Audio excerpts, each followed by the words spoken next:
So Bold kicked off yesterday, Bold Pivot, and there was a great turnout. I think almost 40,000 people registered from like inside color rooms, outside. Melanie, will you talk about Bold for us all, please? Tell us a little bit more. Yes. Hi, everybody. Great. Yes, we have almost 40,000 people, in KW, or actually it's all industries are invited. Everyone's invited, committed to Bold. So it's really exciting. And here at KWPP, we have 70% of our top producers committed to Bold. We have our ALC committed to Bold. So we're really excited. I was thinking about, this is the perfect time for Bold because it's a business objective life by design. And if there isn't a better time than right now to really be thinking about what do you want your business to look like, after this, a month down the road, 2 months down the road, next year. So this is an opportunity for $99 for you to have at your fingertips that you can, watch live, or you can watch at a later date. You can watch it more than once. To have all the scripts, habits, actions to put into place to build your business and help you to be successful and be a top of mind agent, particularly at the end of this shift. You kind of have to ask yourself, why are 70% of our top producers choosing to, commit themselves to Bold? So, and for $99. So you're getting top level, high quality content, training, scripts, habits, actions, all for $99 that you can use now. You can watch it later because they're all recorded. We just had a few more handful of people sign up again yesterday, and people are continuing to sign up because they realize that they can, come back to it in the winter or when they have, their calendar is a little more clear, so that they still have all of the great information. If you're in Bold and you need any help with syncing up with an accountability partner, let me know. We've got the list of everyone that's committed, and we can help get you guys paired up. So I'd say if you haven't committed to Bold Pivot yet, I would highly encourage you to go ahead and do it. It's $99. It's going to be there for you to watch in the future, so that you always have at your fingertips that great training from our top MAPS coaches. So we're excited. Awesome. Thank you, Melanie. So if anyone has any questions or wants to still sign up, talk to Melanie. Even though there's been one class, like she said, you can watch it whenever, so you can kind of easily catch up on that. And I know there's a lot of people right now on the call that are in Bold Pivot, and some of you guys have taken Bold multiple times before. I know, like Chris, Marcella, Pam, Cam, Gary, who else? Chris, Heather, maybe? I don't know. I'm not sure. But there's a lot of people on the call that are in Bold. So do you guys want to share anything about yesterday or just the Bold experience overall?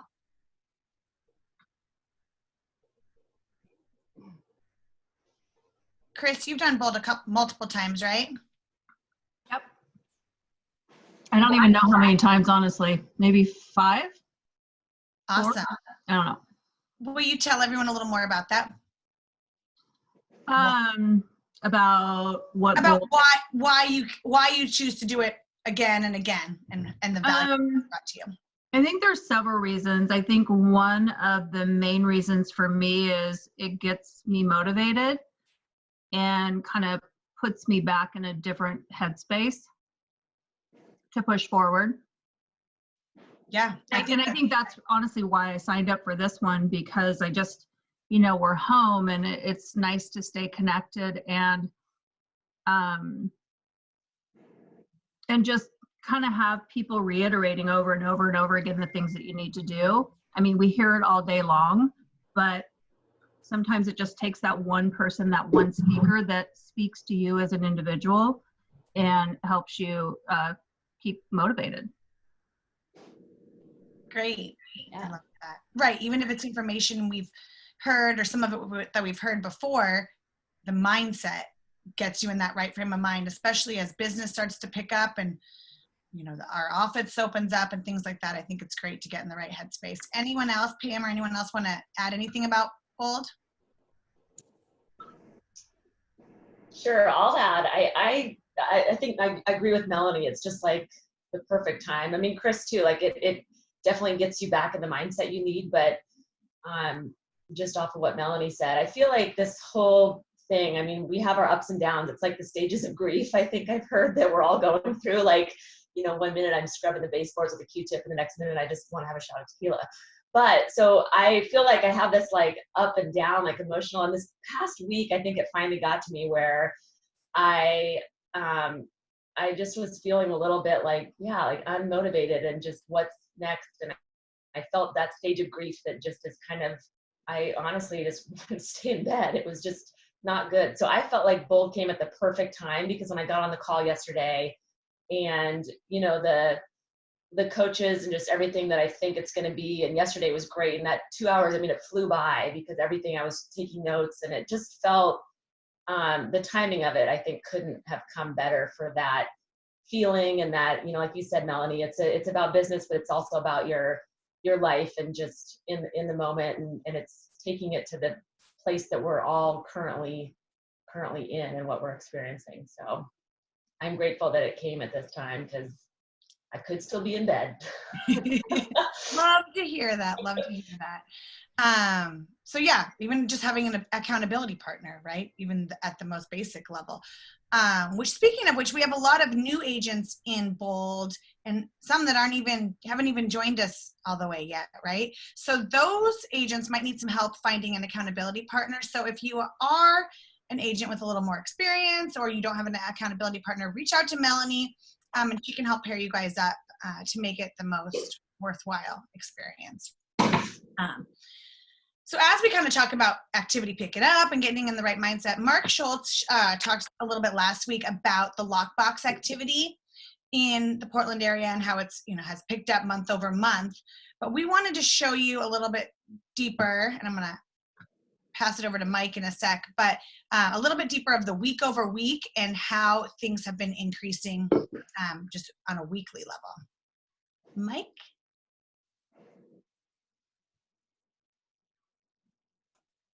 There we are. Just had to get my fingers going the right direction. You know, I was looking at Mark's numbers from last week, and there was he had a great presentation. There was a couple of things I'd like to sort of piggyback onto it. Let me show you on the screen what I'm talking about. And give me a second here. Maybe. Where is it? Well, I'm not gonna, you've somehow disappeared off the screen, so I can't show you the display. But bottom line is I was looking at the trends week to week, with the exception of the very end of March and the first week of April. We've increased the number of showings every week, both in Oregon and Washington, which tells me there's a trend that once we learned how to start showing properties, there was biz there to do it, and there was showings that we were making it happen. That's 4 straight weeks of increased showings every week, which is pretty exciting. I don't have the statistics yet for dollars and cents April this year versus last year, but I should have those accumulated for you next week, and you can look at actual dollars presentation. But you know, the issue is that we've had 4 straight weeks of increases in showing. So obviously we're learning how to adapt and go forward. Both the buyers and the sellers are getting more comfortable with it. So. Awesome. Thanks for bringing that up. So yes, upward trend, and hopefully we're just going to continue to do that. So thank you for sharing that, Mike. Let's talk about our April numbers. And Heather, we tell everyone about our preliminary April numbers, please. Yeah, absolutely. I don't have all the data for KW as a whole or for the region yet. We'll have that for you next week. But for our market center for April, I just want to tell you guys, I'm pretty sure if I asked all of you, how much do you think business sunk in April versus March, most of you are probably going to say at least 30%, and I am super happy to tell you that isn't what happened. We had We did over 50 million in closed sales volume, almost evenly split between listings and sell side, which was pretty awesome. And so month over month from March, that was only down 12%. And for year over year, it was down 26%.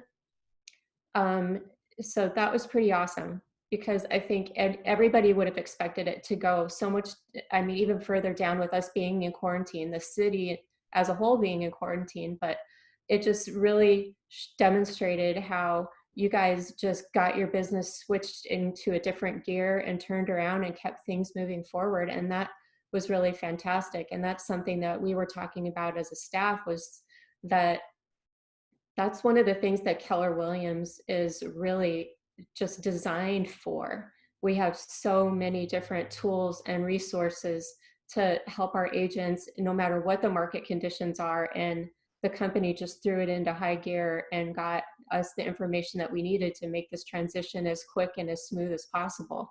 The one that really, really stands out is we did over $1 million in GCI. So gross commission income, the income that we paid out to you guys in April was over $1 million. And it was in March too. It was, and that only changed by 16%.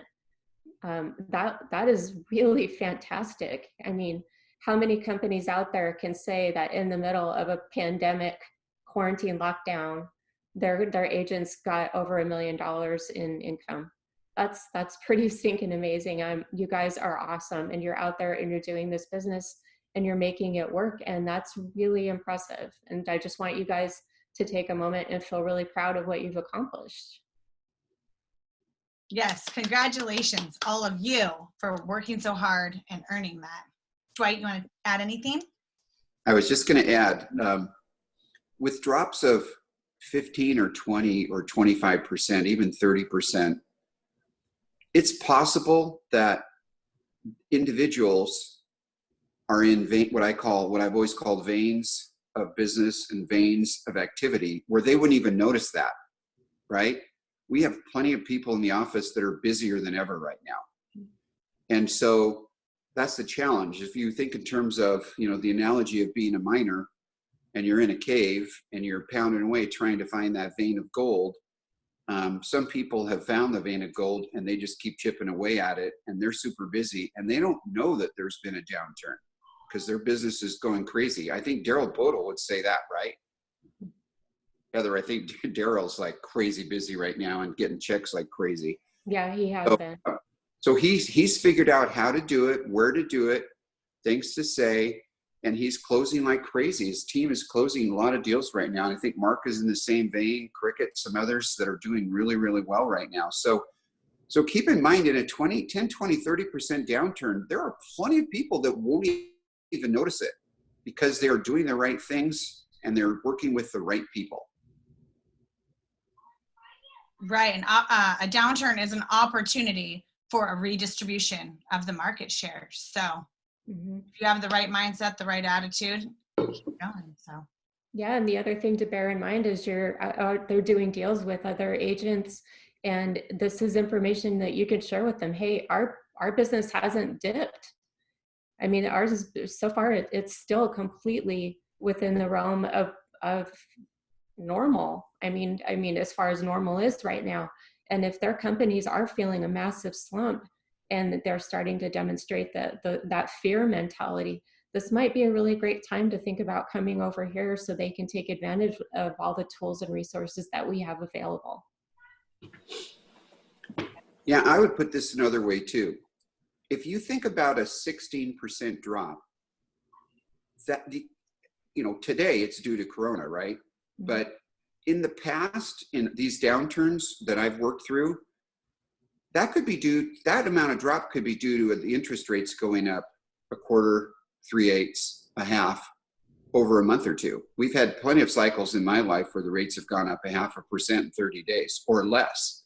And then you see a 10, 15, 20% dip the next couple of months because the rates went up. So that's another way to look at the effect that Corona is having on the real estate market. It's the equivalent of having the rates go up a little bit. Right. It's great to think about all this, but thank you, agents, for doing all the hard work.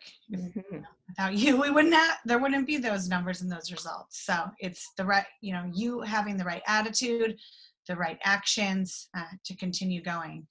And as we continue on business and things do normalize to our new normal, and things open more, it's a good time to kind of look at your goals that you've set for the year and figure out, okay, how do we recalibrate those? How do we adjust? Can I make up for, the business that maybe I lost a little bit of momentum? How can I pick that back up and, make up where I need to go? So Tanya is going to show us a good way to keep track of your goals in Command. So maybe some of you guys are already using the goals portion of Command, and that's awesome. So you'll need to, it's a good time to look at it and readjust. And maybe some of you aren't even using it at all. So Tanya. Hi, everybody. Well, I can tell you that a lot of people have not gone in and set their goals in Command because we have access to that. So one of the best things that you can do is actually get in there, set your goals, and then by implementing and tracking your transactions, and not just your transactions the minute it goes pending, but all of your contacts from the minute they go from a lead to a contact, or as they become a lead. And as you process through that transaction, you can track all of your numbers, your conversion ratios, when your property becomes, or that client becomes a potential income or probable income. So I'm going to share my screen really quick. There we go. Does everybody know what Command looks like? Sorry. This is your home page, and on your home page, right in the middle of the page, is your goals versus actuals. And this will be empty if you have not gone in and set your goals yet. So, but even once you do set your goals, then you can actually see where you're at. And if you're behind, then maybe it'll tell you now how much you need to do, right? It's always up to date with how many transactions you need, how many leads you need, how many appointments you need to make. So you're going to go over here to reports, and then this is your dashboard, which keeps track of everything in your database. So it keeps track of your leads, your contacts, your health score, and your health score is based on the information that you have on a contact. It tracks the sources of where all of your leads came from. You can come down here to the bottom and you can check out how you are compatible to other people. Now, I know a lot of people are competitive, so this might be really fun for you. You click the little compare button and you can see how you're tracking versus other people in your market center. You can go to the state level, you can go to all agents, you can go in the production bracket above yours. So maybe you've been at the same production for years and now you're ready to pop up into that next level and to make it a little bit more competitive for you. Then you'll look at that and see how your numbers are to that. And then you can also do in your production bracket and then in the top production bracket. So then when you go back up to the top of the page, there are reports, and in the reports, this tracks your opportunities. So if you want to know where your potential income and your probable income is, if you've had, if you're utilizing the contact correctly and entering in the amount of the sales price or that the listing is, or that the buyer wants to purchase, then you're going to see numbers in here. If you've had transactions, you're going to actually see numbers in here. This is your listing opportunity, and then down here is your buyer opportunity. And as you can see, it tracks it all from the minute that you're cultivating them as a lead to actually making an appointment with them, and to when they become an active buyer, which means they've signed a buyer broker agreement with you, to the minute they go pending and close. So these numbers will move, but it also tells you how many days it took you to make it from a cultivate to an appointment. And it'll do the same thing as you go down through the bracket there. There's also your goals report in here that tells you where you're at on your profit, your cost of sales, operating expenses. There we go. And your conversion rates, which you actually set in there. And if you don't know what they are, I've just gone off what the MREA states, which is 75%. And then by next year, if you're actually utilizing this correctly, then it will have your actual conversion rates for you. And then it tells you your percentage to goal and where you're at. So I have goals set. All I did was set my income goal, and it automatically tells me how many leads, how many contacts, appointments kept, set, all of that we need to have in order to reach the goal of $150,000 profit, which is take home. That's after cost of sales and your operating expenses. And then it shows what your gross commission income should be. So good to sit down and figure out, what do you actually want to take home or need to take home, and set your goal by that. Now we're on the goal page, and this is what your goal page will look like after you set the goal. And to set the goal, it's quick, it's easy. You just go into goal settings, you get started, know your numbers before you come in here, and your numbers is your net profit that you want to have, and what your average commission per unit is. So if you don't know what that is, I've pulled the numbers from what our market was. This is from March. And the other way to do it is go back and look at your closings that you've had, or if you haven't had any, then you probably want to look at what the market average commission is. If you have them, then you can go back and you can look at, figure out all your closings that you had, divide it by how many, add up the commission, and then divide it out by how many transactions, and you can get your average commission per unit. I do it the same amount in both the listings and the buyers. Right now, well, in March when I did this, it was 2.3% average commission rate. And then your business makeup. Are you 50-50? Are you 25-75? Are you 90-10? Put that number in here. And once you figure out your annual profit goal, what Gary suggests in the MREA, and it is set for a $1 million real estate agent, is your profit should be 40%, your expenses should be 30%, and your cost of sales should be 30%. Now, if you actually know your numbers, you can plug those in there, maybe adjust it a little bit. Your expenses are everything that it costs for you to do business in real estate. Your car, your phone, your computers, admin if you have them, just all of that, those expenses added up together. The cost of sales are going to be what you pay to the market center and referrals. So if you're a referral agent, your referrals your cost of sales are going to be a lot higher because you're going to be paying a lot more referral income. So kind of figure that out and go by that. So then once you plug those numbers in, it actually changes right over here in the middle and over here on your profit goal. And it'll tell you what your monthly profit goal will need to be. And then as you hit next, then this is where you can enter in your conversion rates. And if you're not sure what they are, again, put in the 75%. Hit save and continue. And now I'm done. So then I'm just going to hit what's next and then close out that box. And it'll bring me back to my goals. And then your goals will be entered in here. So now, in order for me to hit 150,000 annual profit goal, as of this date, I need to have 135 leads come in, and I need to have 100 contacts. And then I will need to close 24 transactions this year. So, and then divide that out by how many months you have left. And then I would suggest doing your 411 with it, right? Figure out how many leads is that annual goal going to be split up by the amount of months that we have left, and then divide that out by 4 weeks. So you know how many people you actually need to get as a new lead over each week. And then it just makes it easier and not so daunting, like, oh my God, I got to do 24 transactions. How am I going to do it? Well, you break it down. And if you don't reach your goal, you don't reach your goal. You readjust next year, or maybe you keep it the same. Gary always states that we want to have our goals higher so that we can actually exceed and pass through them, right? And then you just have your goal breakdown here.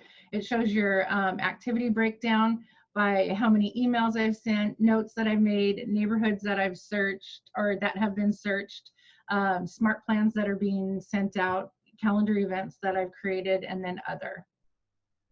and other is your meetings, favorite listing, calls, and tax that are sent through command. So then the only other thing that I want to say to you guys is, in order to make sure that you're tracking your conversion rates appropriately on here, is when you're in a contact, and this will take me just a second and we'll be all done. I'm just gonna go pull up my husband because he's pretty active in here and he doesn't even know it. How many of you can say that? Probably everybody, right? Why is it not pulling up?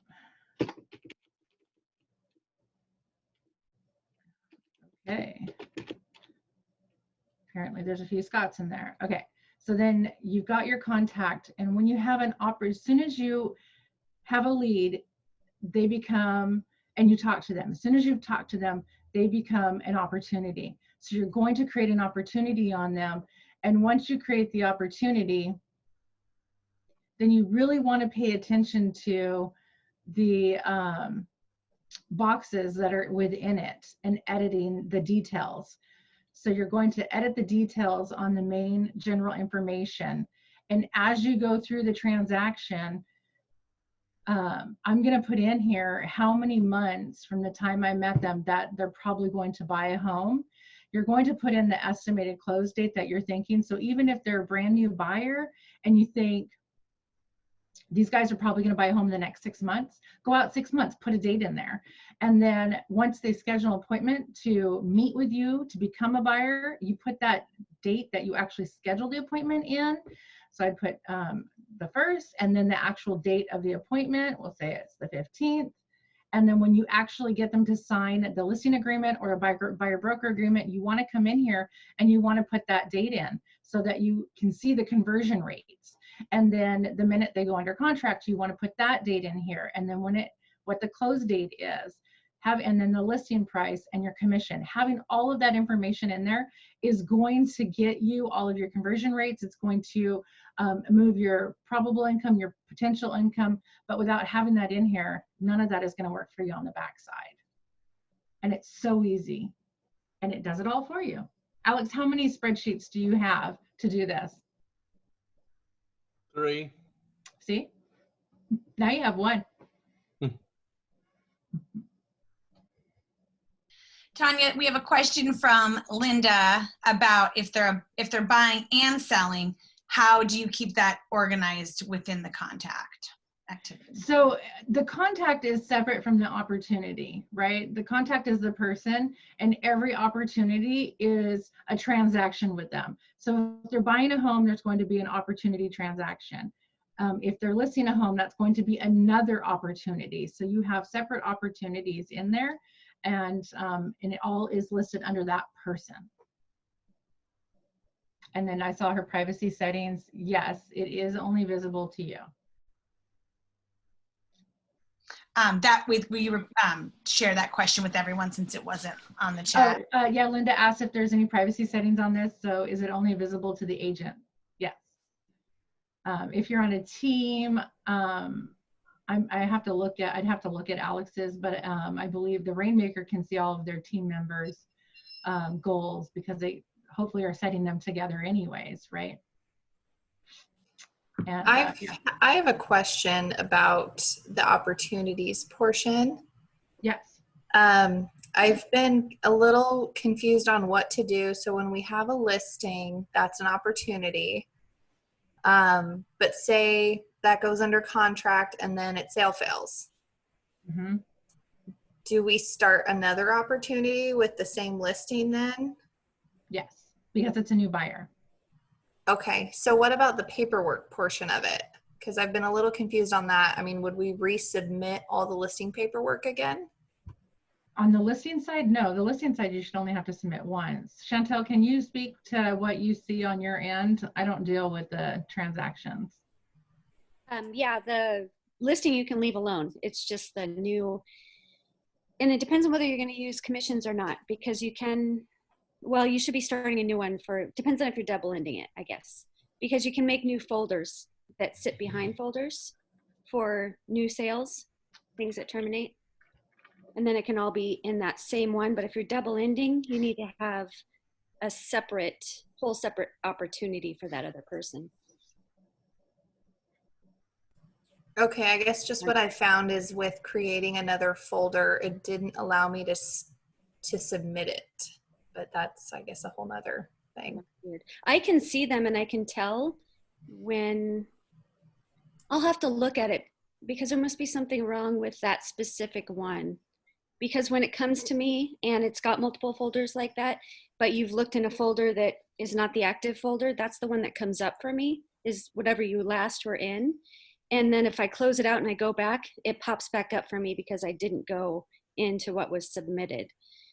So there's got to be something that's quirky about that new folder that you're making that doesn't let you submit it, because it should let you submit it.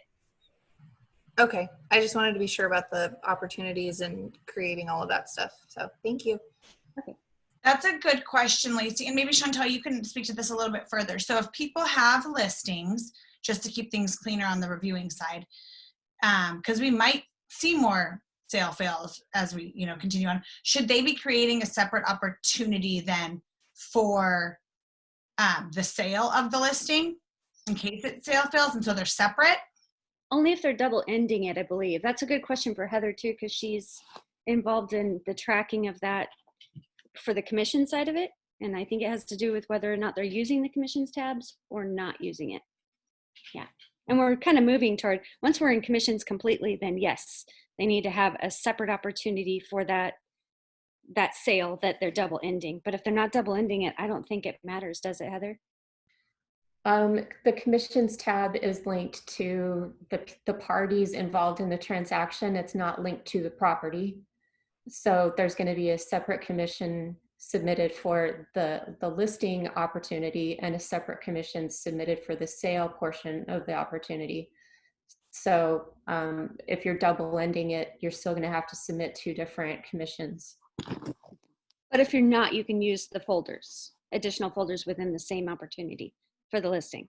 Mm-hmm. Thank you for clarifying that. Does anyone else have any questions about that or about anything that Tanya showed us for your goals? Linda has a question about me saying that we have access to the office. What it shows us is that for our agents in our office, it lets us know how many have contacts in there, just so that we can see how many people are utilizing the systems. And then it shows if they've set production goals. And so that's how I know whether or not our agents have been doing that. But no, we don't have access into your end at all.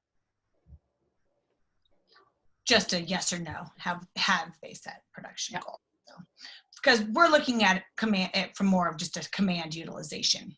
Exactly. Awesome, Tanya. Well, thank you for showing everyone that. And if you need some extra help, Tanya, I'm sure we'll be doing a class on goals soon, or you can reach out to her, Melanie, to walk you through it. But it's really good. I mean, especially as we're looking at the second half of the year and what's ahead. If you don't even know what it's going to take to get to your goals, how are you going to get there? So it's a good time to look at all the numbers. All right. So speaking of numbers, let's talk about that statistic we heard earlier this week. Dwight, do you want to talk about the 65% of buyers? Yeah, so we were on a call this week, and so it was the national call with the leadership of KWRI, and they said that a survey had recently been completed, and the survey indicated that 65% of the buyers now believe that prices will fall.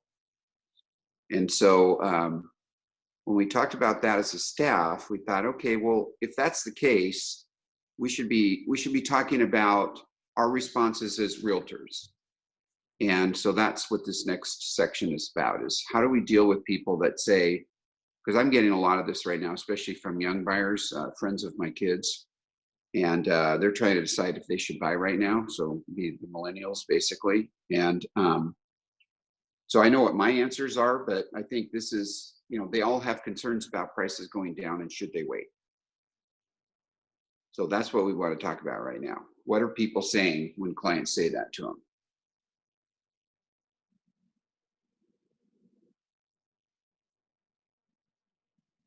Do you want me to start? I talk about uncertainty and the fact that we know where things are now, where the interest rates are now, we know where the prices are. We know that Portland's economy going into this was the strongest, that it's not a real estate oriented downturn like 2008 was, and that the only thing we know for certain is that the subsidized interest rates that are being carried as part of the recovery, or the whatever we want to call it right now, the only way they can go is up. And I would rather pay a few dollars more for a house now and get in a historic low interest rate over the next 30 years than I would try and guess where the top or the bottom of the market is. Favorite saying is, come from the old days, is the only people who ever miss the top of the market or the bottom of the market are the ones who are waiting for it. They're the only ones that miss it. So that's kind of the philosophy that, you know, we know what we have, we know what our market is and are very comfortable with where it will be. And in fact, if we talk about the economic recovery as being a V, expectations are that prices could go up in the Portland metro area because we cannot build our way out of this. We can't do anything to alleviate the housing shortage that we have. So now is the time. I would add to that. I've talked to a couple of my builders that I've known for years, and both of them have had their lines of credit cut back by their banks. And so for those of you that don't know, a successful builder will go into his banker and he'll say, okay, I want to have a $5 million line of credit, and I might be using that to build 5 $1 million homes. They build up. The more successful they are, the larger their line of credit. So for example, I've had builders with $20 and $30 million lines of credit. And that means you can have that much money drawn out of that bank for your developments, your lots, your homes.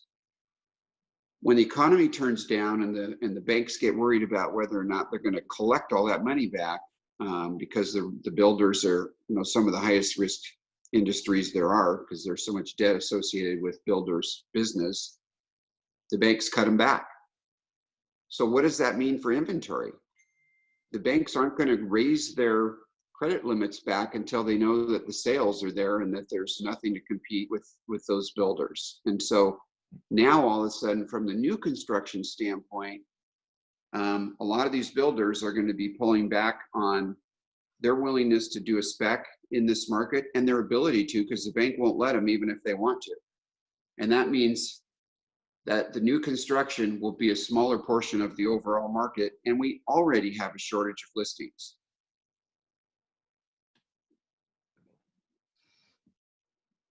Great points from both of you. And so Peter and Dwight have both been in the business for a long time, right? So when they speak to, you know, like when Peter was talking about all those things and the uncertainty and the interest rates, you know, they have that conviction, right? Because they've been through shifts before.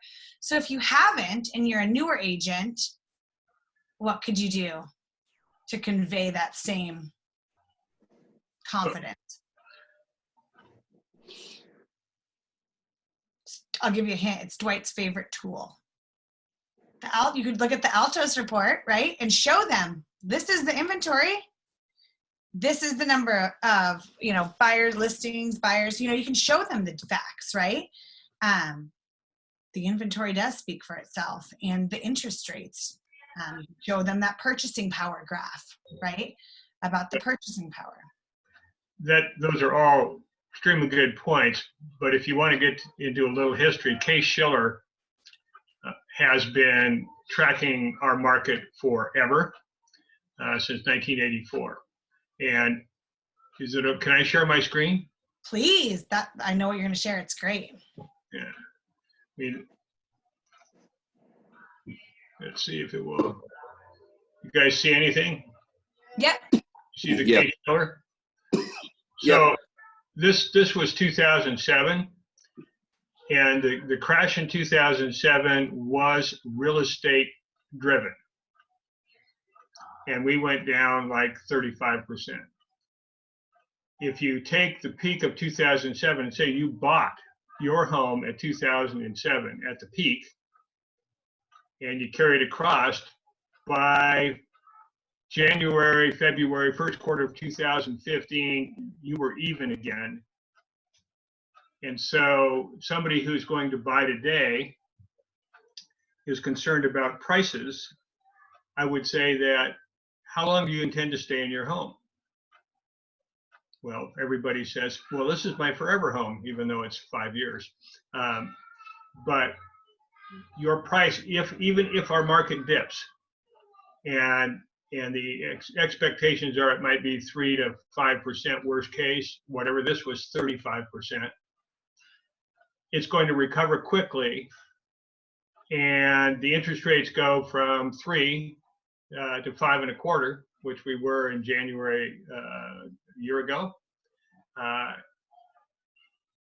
And you wait, you're not only going to not only be able to buy the home that you could today, you're going to be paying for as long as you own that home, a significantly greater portion of interest, because the interest rates are going to go up. So that there's nothing that's going on in our world right now in the Portland market that would indicate that prices are going to crash. But even if they do, God's not making any more dirt. The builders aren't building any more homes. We've got the urban growth boundaries that dictate how we're doing. And on a national basis, the conversations now are that all the major cities, New Yorkers, live down, Chicago, whatever, they're all going to take a hike out of the city and move to the suburbs, so that the next pandemic that hits, they won't be one of them. They'll eliminate the chance of being a victim. And so everything's going back, the pricing issue, the prices might go down a little bit. Yeah, there's going to be some distressed properties, and you'll be able to buy from people who have lost their job. But that may be the case. But then there's all kinds of pent-up demand for buyers that can't find a home to buy. They'll buy those. And so there's nothing, in my experience, as short as it is in this business, that would indicate to me that the only thing I'd be worried about if I were a buyer right now is, how do I take advantage of these interest rates? That makes sense? Yes, thank you for sharing those numbers. And showing the numbers and the stats is such a good way to gain that credibility and be that knowledgeable resource to our clients. So if you need help on the numbers or looking at that, Peter is a great resource for all that, right? He's such a great example of using the numbers to show what's going on. So if you need help with that, reach out to anyone in our office, but especially Peter really dives into the numbers. So that's great. And then let's kind of flip that a little bit of like we talked. So if a buyer says, should I wait? Prices are going to go down. What about, we kind of touched on it, but listing side, if you have a listing and your sellers ask you, I don't know, should I wait to sell? Take Dwight Alta's reports and show, and basically everything I look at, days on market is going down and not up in most areas, and and the same uncertainty. We know what we have today. We know what we can get today. When the interest rates go up, even as a seller, do you care? Of course you care, because every time the interest rates go up, your buyer pool shrinks, and they go up enough, and prices will perhaps adjust. So it's the same. It's basically the same story. Inventory's unbelievably low. That's what I'm talking about with people. You just can't convince some people. The people that I'm having conversations with and can't get over the hump are people who live in their houses, can't move to another house or an apartment while they're marketing it, and are afraid that their house will sell and they won't have a place to go. But other than that, I mean, if you have the picture or a graph or the Altos report or whatever, and you can talk about inventory, interest rates, and you have a couple stories, and you don't have to have your own stories. You can use stories from agents in the office. As an example, we just sold 2 listings last week that were on the market for an extremely low amount of time, 3 days and like 5 days, right? And so houses are still moving. And if people want to sell and to move, now's a fantastic time to do it because they're not competing against anything else. Great points. Yeah, and I would add to that, the odds in my career of having a buyer find the home that they want that meets 9 or 10 out of the wonderful things that they're looking for in the location they want, at the price they want, at the best interest rate they've seen, is close to 0. So when someone finds a home that they want today, but they're worried about the prices potentially going down, and we can talk to them in terms of the interest rate conversation that Peter was just alluding to, in terms of purchasing power, then there should be no question that we should be telling people, if you find that home that you love today, just plan on owning it a little longer. If you're going to sell it in 2 years, you might be in trouble. We don't know. Portland's sitting pretty good right now. The builder inventory for new construction is going to probably shrink through the summer and be a smaller portion of the market next fall. All those things, and then the whole conversation going on about people moving out of big cities and not wanting to be in elevators and not wanting to be on subways and whatnot, should be pretty good insulation for Portland, all in all. And so, I'm telling people I would have a longer view, and if you had to move, look at it from the perspective of having it as a rental and having a historic low interest rate on it for a few years. People do that all the time. It's not a big deal. Well, that's a good point, Dwight. On the rental side, many of you know we have the property management company. What we're seeing is rents increasing.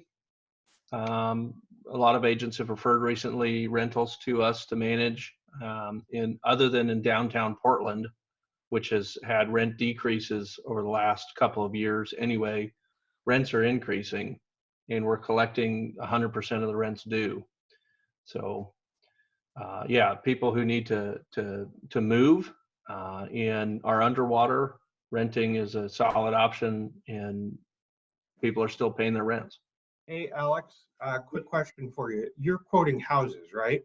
Yeah, residential stuff, condos and duplexes and houses.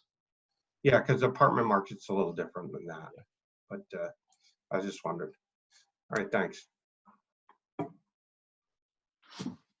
Such good points, you guys. And so if you need a little bit of help practicing what you're going to say, your talk track, when your clients do ask you this, Tanya found some great scripts on this.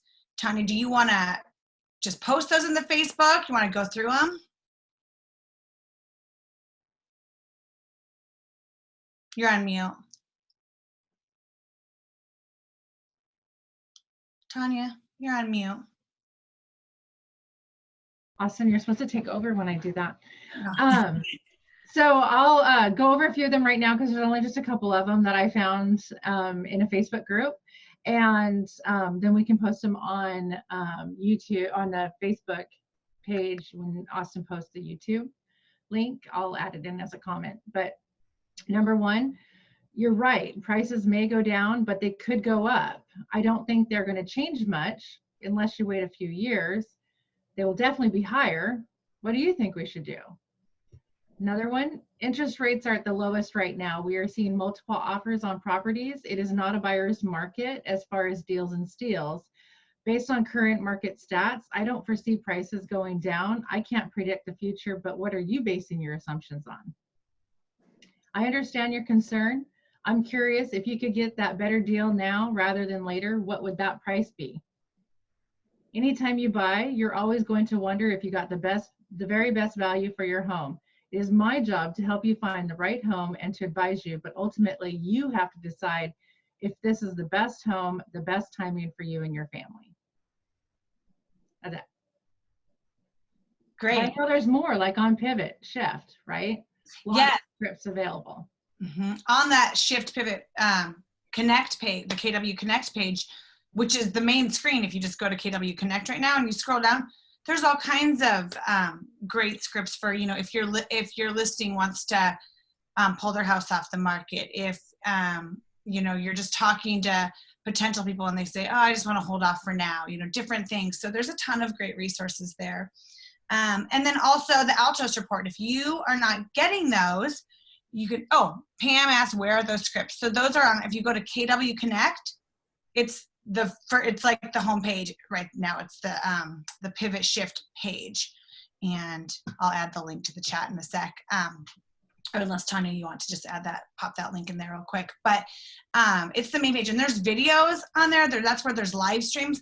But the actual resources, there's some really good, you know, get your day prioritized, you know, just more like mindset things too. There's, I mean, all the resources you could imagine on that page. So, Melanie will email the link out too, because there's some great resources there. But then also the Altos reports. If you aren't signed up to get those, you can get it for free from any of our title friends. So reach out to like Justin or from Old Republic, or Tish from First American, Dennis from Tyco, or any of those our reps from any of the title companies can help get you signed up for free. It has their branding on the top, or you can pay for it. But the free version, take advantage of that if you're not getting those. And Tanya did share the link in the chat. So with that, thank you all. I will close. And I actually used this the other day with a client that called me. And this is an old one. I think I probably learned this 40 years ago, 35 years ago. But basically, I asked someone the other day, I said, hey, because the question was, do you think stock price, or do you think housing is going to go down, and should I just wait? And I said, well, do you have a retirement plan? And he said, yeah. And I said, have you ever bought a stock that went down? And he chuckled and said, of course I have. And I said, have you ever bought a stock that went down and then went back up and actually was worth more than what you paid for it? And he said, yes, of course. And I said, that's what you need to think about real estate. So real estate is only a loss if you have to sell it in the down market, right? Real estate is only a loss if you have to sell it in a down market. So if we have a down market, and we've just given you a lot of things to think about as far as why we won't, or that it'll be shallow if it is, short-lived, then, and you're planning on holding it for 3, 5, 6, 7, 10 years, I've had a few people say probably at least 10 years, then there is no loss. It's just like your stocks. It will behave like your stocks. It might be worth less on Zillow in a couple of years, but in 5 to 10 years, and I've added this just because I feel confident about it, with the amount of money that the US is printing right now, it is unfathomable to think that houses will be worth less in 5 to 10 years. So, and that just has to do with the amount of money the Fed is throwing out right now at the US economy. Plus other economies are doing the same thing. So, and that works. I'll tell you, that analogy is my go-to. I've had it for probably 30 years. And that means I've used it for many, many, many downturns, and almost everyone owns stock, and almost everyone has seen their stock go down from what they paid, and almost everyone has seen it go back up. So that one is tried and true, and I just used it again with a young, probably a 30-year-old the other day. That's great. So much experience from you, Peter, Alex. Thank you guys for sharing all of your knowledge with everyone today. That's a good tip. And then thank you again to all of our agents for working so hard to make it such a great April. That, you know, again, that didn't just happen. It was all your hard work. I was just going to add one more thing, Karina. I was just wanted to remind everyone that if you're looking for the topics for each Bold class, they're on the Google Office Events calendar, so you can see what is coming up. It's also printed on the Bold Pivot actual calendar, but if because you all have access to that Google calendar our office events. I was just noticing that tomorrow's is about limiting beliefs. So that's a really powerful exercise if no one has ever done that. I did it in Bold last year, and it's pretty interesting when you discover that you have some limiting beliefs that you didn't even realize you had, and that you can turn those into limitless beliefs. So anyway, if anybody wants any help, again, signing up with Bold Pivot or any questions, just give me a call. Awesome. Thanks, Melanie. And Pam, I love your sidekicks for the moment. And I forgot to say one other thing. You should have this morning received a survey from our office about your comfort level with our office reopening and what kinds of protocols and guidelines you would like to see. So please take just a few minutes to fill that out for us. We really want to get a feel for what everyone's comfort level is and make everyone feel safe, but also be able to come back in and get some work done.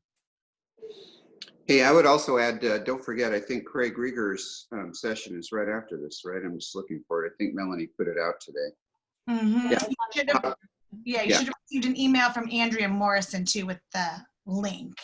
Yeah, perfect. We made that available to everyone in the office, and today's topic is how to win in today's market. So these are going to be more ideas about how to be the first position realtor. Awesome, everyone. Have a great day. Bye, everybody. Thank you.